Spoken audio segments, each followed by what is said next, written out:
नमस्कार दोस्तों, मैं अनुज आपका लाइव एजुकेशन पर स्वागत करता हूं। आज हम देखते हैं मगध पर कुछ राजवंश। मगध पर कैसे वंशों का उत्थान होता है, कैसे लोग आते हैं अपने राज्य को आगे बढ़ाते हैं। कुछ वंशों में से सबसे पहले आता है हर्यक वंश, जिसके संस्थापक बिंबिसार रहे हैं और पितहंता वंश के नाम से भी हर्यक वंश को जाना जाता है। अब हम बात करेंगे इस वंश की, ये वंश कैसे आगे बढ़ा और इस वंश से हमें कौन कौन से शासक पढ़ने को मिलते हैं उस पर देखेंगे। 544 ईसा पूर्व से 412 ईसा पूर्व तक ये रहा। इस पर तीन शासक मुख्य रूप से आते हैं, बिंबिसार, अजातशत्रु, उदयन। यानी बिंबिसार के पुत्र अजातशत्रु, अजातशत्रु के पुत्र उदयन।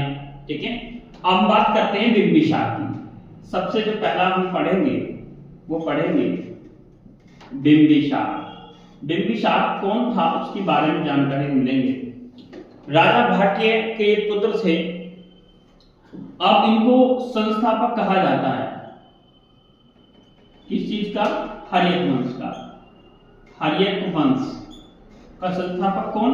बिंबिसार। ठीक है, उसके बाद इन्होंने इनकी कुछ खास बातें हैं कि इन्होंने अपने राज्य का विस्तार कैसे किया और कैसे अपने राज्य को इन्होंने आगे बढ़ाया, एक नई पहचान दिलाई, उसको भी हम देख लेते हैं।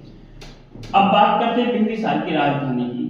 राजधानी, ठीक है, राजधानी, इनकी राजधानी गिरिब्रिज थी। गिरिब्रिज है ना, यही राजधानी बाद में राजगीर हो गई। राजगीर, ठीक है जी, पहले गिरिब्रिज थी फिर राजगीर हो गई। उसके बाद इनकी कुछ उपलब्धियां हैं। उपलब्धियों में इन्होंने क्या किया आप देख सकते हैं। इन्होंने अंग देश को जीता। छोटे छोटे क्षेत्र हुआ करते थे तो उनमें से एक अंग देश भी है, जैसे कौशल, अवंती। ठीक है, अंग देश जीता। जैसे इन्होंने ये जीता और ये जीतकर अपने बेटे अजातशत्रु को दिया। ये पूछा जाता है कई बार कि अंग देश किसने जीता था, तो बिंबिसार ने जीता था और अपने पुत्र अजातशत्रु को दिया था। एक क्वेश्चन ये भी आता है कि बताइए वैवाहिक नीति द्वारा अपने राज्य का विस्तार किसने किया? वैवाहिक नीति द्वारा अपने राज्य का विस्तार किसने किया? चलिए देख लेते हैं इसको भी हम, ये बहुत ज्यादा इंपॉर्टेंट हो जाता है, ये चीज आप नोट कर ली होगी।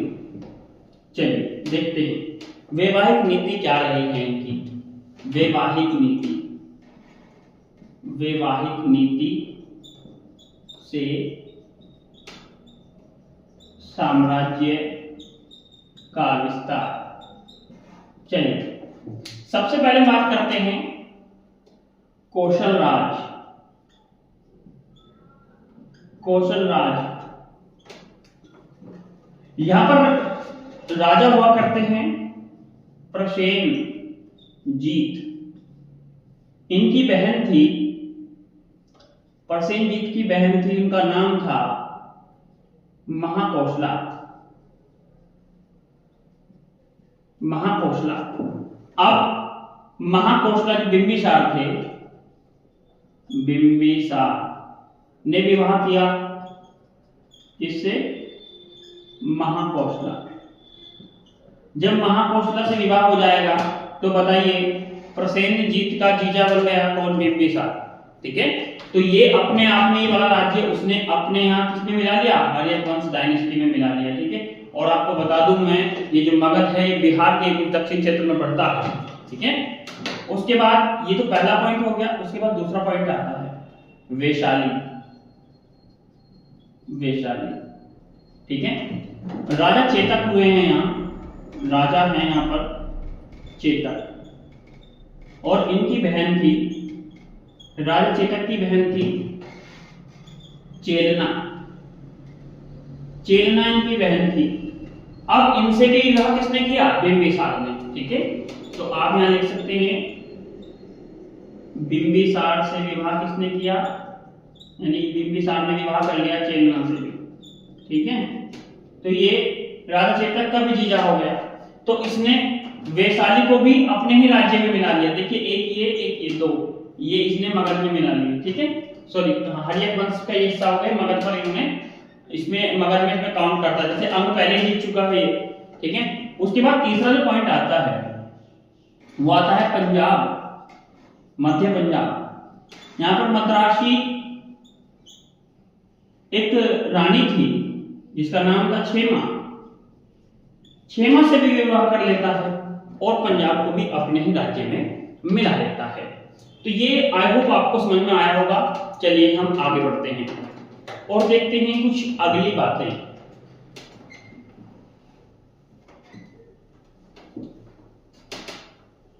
अच्छा, जैन साहित्य जो हैं, जैन साहित्य में इनका नाम श्रेणिक मिलता है। श्रेणिक, ठीक है। जैन साहित्य में इनका नाम श्रेणिक मिलता है। ये बहुत ज्यादा बार पूछा गया है एग्जाम में, तो इसको भी आप याद कर लेंगे। अब इन्होंने एक राज्य और जीता जो बड़ा ही फेमस है, उसका नाम है अवंती। क्या नाम है इसका? अवंती। इसके राजा चंड प्रबोध हुआ करते थे, चंड प्रबोध, ठीक है। अब चंड प्रबोध का जो युद्ध होता है वो बिंबिसार से होता है, बिंबिसार से।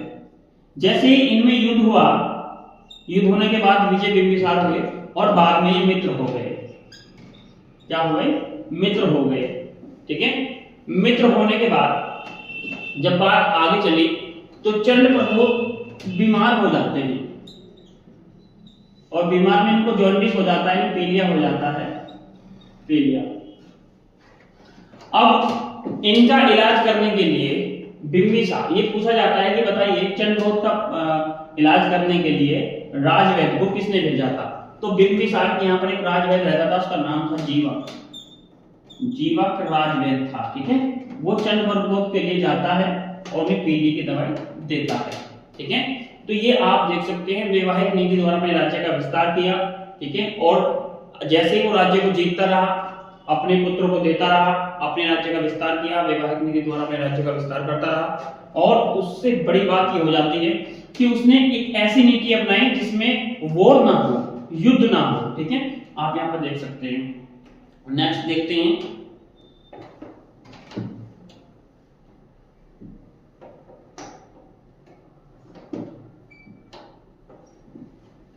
अब देखते हैं कि अजातशत्रु, इनका पुत्र वो क्या करते हैं। ध्यान रखना, जो बिंबिसार था, बिंबिसार, इनका एक पुत्र था।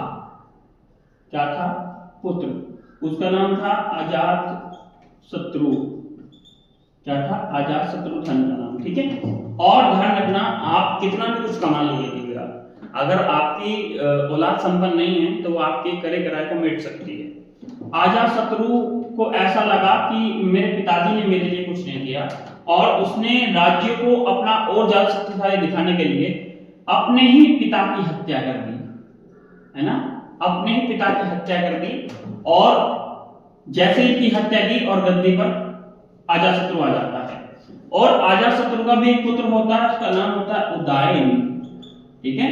और उदयन अजातशत्रु की हत्या कर देता है। यानी एक बेटा एक पिता को, एक बेटा एक पिता को मार रहा है, इसलिए इस पूरे वंश को पितृहंता वंश कहा जाता है, ठीक है।